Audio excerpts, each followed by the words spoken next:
멋진 신세계 제10장 블룸즈버리 본부에 4,000개에 달하는 방에 걸린 전기 시계 4,000개는 바늘이 모두 2시 27분을 가리키고 있었다.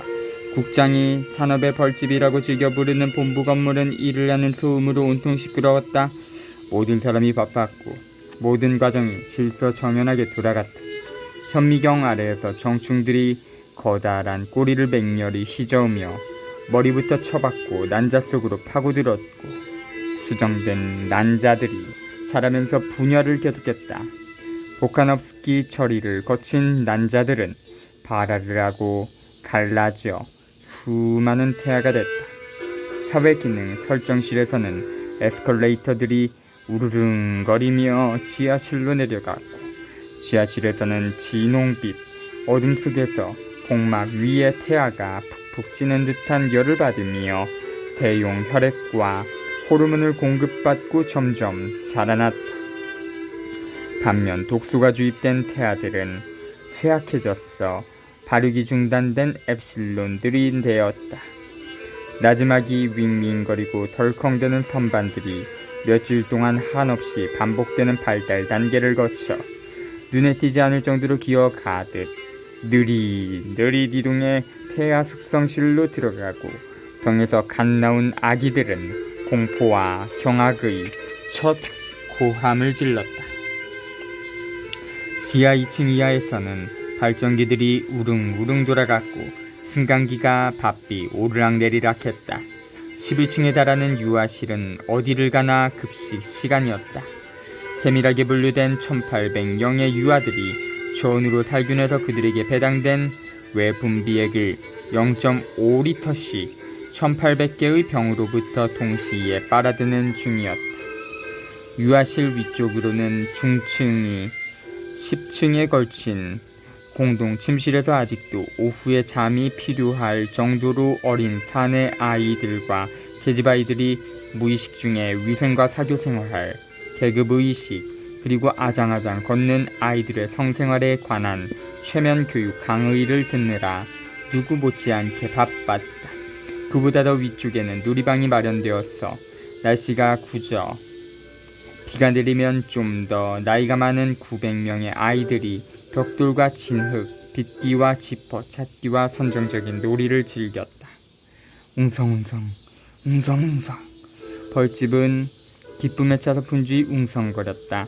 수영관들 위로 몸을 수그린 젊은 여자들의 노래는 유쾌하기만 했고 기능 설정 요원들은 휘파람을 불며 일했다. 숙성실에서는 빈 병들을 둘러보며 얼마나 호쾌한 농담들이 터져나왔던가. 하지만 헨리 포스터와 함께 수정실로 들어선 국장의 얼굴은 엄숙하고 준엄했어. 돌처럼 딱딱해 보였다. 다른 사람들을 위한 본보기로 삼아야 해. 그가 말했다. 본부의 어느 다른 곳보다도 상류 계급의 직원들이 훨씬 많이 소속된 부처이기 때문에 난 이 방을 선택했지. 그에게 이곳으로 2시 반까지 오라고 그랬어. 그는 맡은 일을 아주 잘해요. 헨리가 위선적인 너그러움을 보이며 한마디 했다. 나도 알아. 하지만 바로 그 이유 때문에 더 엄격하게 다루어야 하지. 그의 뛰어난 지성은 거기에 해당되는 도덕적인 책임들을 수반해. 사람이나 재능이 많으면 많을수록 길을 잘못 드는 가능성이 그만큼 더 커지니까. 많은 사람들이 타락하는 것보다는 한 사람이 고통을 겪는 게 더 나은 선택이겠지. 이번 문제를 냉정하게 따져보면 포스터군 이단적인 행동만큼 막중한 죄는 또 없을 듯하네. 살인한 한 사람만을 죽일 뿐인데 따지고 보면 개인 한 사람은 아무것도 아니잖아. 그는 한꺼번에 손으로 훑는 듯한 동작으로 줄줄이 늘어선 현미경과 시험관과 배양기들을 가리켰다. 우린 원하는 대로 얼마든지 지극히 간단하게 새로운 인간을 만들어낼 능력을 갖추었어. 이단은 단순히 한 개인의 삶보다는 더 많은 것들을 동시에 위협해서 사회 자체를 공격하는 격이야.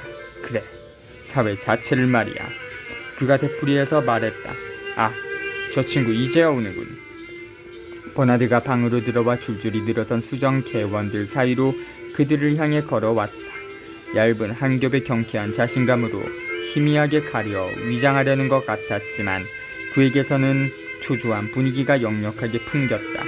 안녕하십니까 국장님 이라고 말한 그의 목소리는 어울리지 않을 정도로 컸는데 자신의 실수를 만회하려는 생각에서였는지 곧 우스꽝스러울 만큼 나지막이 칙칙거리는 말투로 바뀌었다. 저더러 이리 와서 얘기를 나누자고 하셨다고요. 그래 마르크스군. 국장이 불길한 어조로 말했다. 이곳에서 만나자고 내가 청했지. 듣지 않니? 휴가에서 어젯밤에 돌아왔다던데. 그렇습니다. 버나드가 대답했다. 그렇군.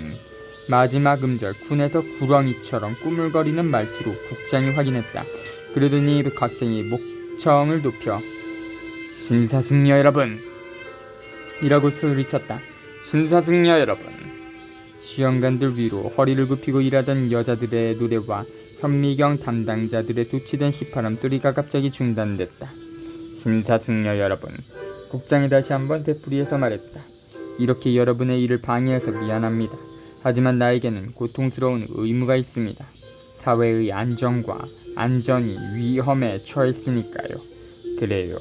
위험에 처했어요. 신사승려 여러분. 이 사람은 그는 고발하듯 버나드를 손으로 가리켰다. 여기 여러분 앞에 선 이 남자. 그토록 많은 혜택을 받은 알파 플러스. 그래서 또한 너무나 많은 기대를 마땅히 불러일으켰던 여러분의 동료. 아니 앞날을 미리 내다보고 차라리 과거의 동료라고 말해야 맞을까요? 어쨌든 저 사람은 우리가 기대하는 신뢰감을 무자비하게 저버렸습니다. 신체적인 운동과 소마에 관한 그의 이단적인 관념으로 인해서 비정상적이고 해괴한 성생활로 인해서 근무시간이 아닌 경우에는 우리 보드님의 여기에서 국장은 T자리를 그렸다. 가르침을 따르거나 올바르게 행동하지 않겠다고 일병에 당긴 아기처럼 거부함으로써 그는 자신의 사회의 적이요 반란자이며 신사승려 여러분 모든 질서와 안녕의 적이고 문명사회 자체에 거역하는 음모를 꾸며온 자임을 증명해 보여주었습니다. 그런 이유 때문에 나는 그를 해고시키고 그가 이곳 본부에서 맡아온 직책으로부터 불명예스러운 추출을 제안합니다. 나는 그를 가장 최하급의 집으로 전출시키고 어떤 중요한 인구 밀집 지역에서도 가능한 한 멀리 격리시켰어 사회의利益에 최대한 보탬이 되는 처벌을 해야 한다고 제안합니다. 아이슬란드에서라면 그가 포드스럽지 않은 본보기를 보여 다른 사람들을 나쁜 길로 오도할 기회를 최소한으로 적어줄 것입니다. 국장이 잠깐 말을 멈추더니 팔짱을 끼고는 위압적인 표정을 지으며 버나드에게로 들어섰다. 마르크스, 그가 말했다. 자네에 대해서 내린 판결을 내가 지금 당장 실행해서는 안 된다는 이유를 하나라도 입증할 수 있겠나? 예, 있습니다. 아주 큰 목소리로 버나드가 대답했다. 약간 주춤했지만 여전히 당당하게 국장이 말했다. 그렇다면 이유를 제시해봐. 그러죠. 하지만 그 이유는 복도에 있습니다. 잠깐만 기다리세요. 버나드가 서둘러 문으로 가서 벌컥 열었다. 들어와요. 그가 명령하자 그 리우가 안으로 들어와서 모습을 보여줬다. 사람들은 숨을 몰아쉬는가 하면 놀라고 무서워서 웅성거렸다. 젊은 여자 한 명이 비명을 질렀다. 더 자세히 보려고 의자 위에 올라선 어떤 사람은 정충이 가득 담긴 시험관 2개를 엎질렀다. 온몸이 퉁퉁 부어오른 듯 살이 축 늘어진 중년의 린다가 방으로 들어섰는데 얼굴에 주름살이 전혀 없고 몸매가 탄탄한 방 안의 젊은이들 사이로 걸어오는 그녀의 모습은 이상하고도 무시무시한 괴물 같았다. 거기다가 애교를 부리느라 빛이 바랜 듯 창백하고 일그러진 미소까지 지으며 걸어오던 그녀가 딴에는 관능적인 율동을 시도하자 어마어마하게 큰 엉덩이가 실룩실룩거렸다. 버나드가 그녀를 따라 나란히 걸어 들어왔다. 저기 계십니다. 그가 국장을 가리키며 말했다. 내가 저희를 알아보지 못했을 거라고 생각하세요? 린다가 짜증스럽게 묻고는 국장을 향해 돌아섰다. 물론 나는 당신을 한눈에 알아봤어요, 토마킨. 난 어디에서라도 1000명이 모인 곳에서라도 틀림없이 당신을 알아봤을 거예요. 하지만 당신은 나를 잊어버렸는지도 모르죠.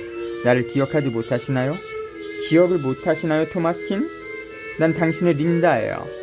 그녀는 머리를 한쪽으로 갸우뚱한 채 그를 쳐다보면서 여전히 미소를 짓고 있었다. 그러나 역겨움으로 표정이 굳어버린 국장이 얼굴을 보자 점점 자신감을 잃더니 결국 어색함의 미소가 사라지고 말았다. 당신은 기억을 못하시나요, 토마킨?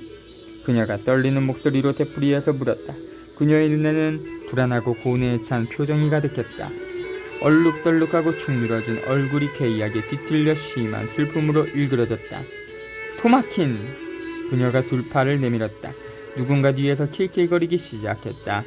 도대체 무슨 속셈으로 이런 흉악한 짓을? 국장이 말문을 열었다. 토마킨! 길게 늘어진 담요를 질질 끄면서 그녀는 앞으로 달려나가 국장의 목을 두 팔로 끌어안고 얼굴을 그의 가슴에 파묻었다.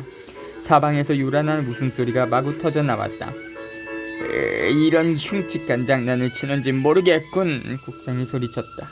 얼굴이 시뻘개진 그는 린다의 포옹을 뿌리치려고 발버둥쳤다. 그녀는 결사적으로 매달렸다. 하지만 나는 린다예요. 내가 린다라고요. 그녀의 목소리는 다른 사람들의 웃음소리에 묻혀 잘 들리지 않았다. 당신은 내가 아기를 갖게 했잖아요. 시끄러운 소음보다 더 큰 소리로 그녀가 외쳤다. 갑자기 소름 끼치는 침묵이 뒤따랐고 어디에 시선을 두어야 할지 몰랐어.